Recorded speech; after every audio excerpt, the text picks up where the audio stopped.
Hey everybody, how's it going? So today we're going to talk about the rise of Skywalker and if the film actually retcons the Chosen One prophecy. Now this is something I'm sure is very controversial for a lot of fans of Star Wars.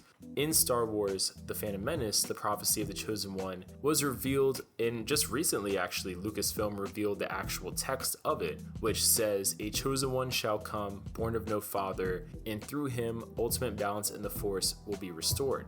Now this is really interesting for a few reasons. Obviously, born of no father very clearly references Anakin. Through him, ultimate balance in the Force will be restored. That could be interpreted in both literal and more figurative ways. So since then, fans have debated the full meaning of it, especially as Anakin Skywalker's actions were seemingly undone by the Disney sequel trilogy. And there's a lot of debate here on what balancing the Force means, especially ultimate balance, as some fans are even debating what exactly balancing the Force is from a perspective of, is it light side over dark, or is it perfect balance, all things yin-yang style? And George Lucas multiple times has kind of gone back and forth saying things like the dark side is a Cancer, so it means the light side, yet at the same time later on referencing a more yin and yang like approach, basically saying that you need a little bit of both to balance the Force. But also at the same time, George Lucas has said Anakin Skywalker is the chosen one, not Luke, not Leia, not anyone else in the future, it is Anakin.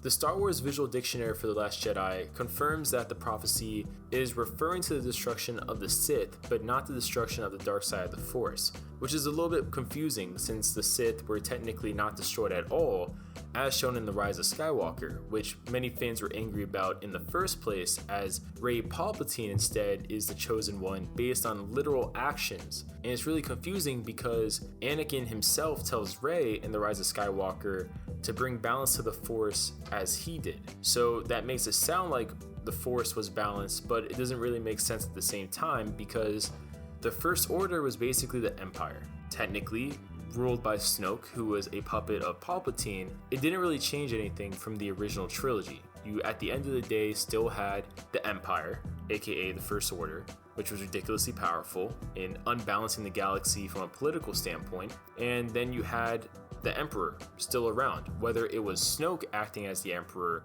or Palpatine truthfully at the end of the day behind Snoke.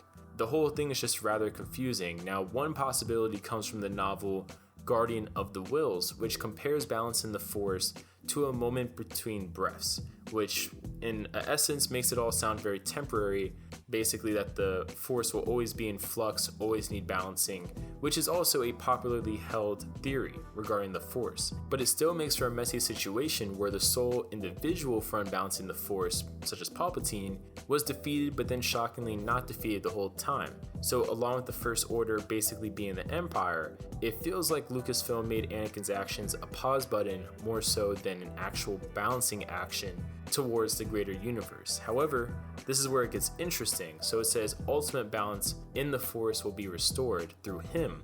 Technically, that does actually mean basically any action relating to him can be tokened to him or credited to him. So the actions of Luke, the actions of Ben Solo, the actions of Rey, indirectly through her mentorship by Leia, by Luke, and then eventually resulting in the defeat of Palpatine, could all still be connected to Anakin. So technically, yes, Anakin is still the chosen one in that regard, which is very interesting.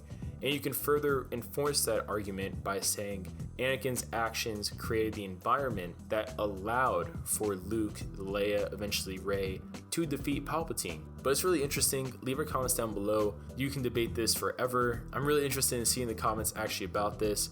So leave your comments down below, and we'll see you guys later.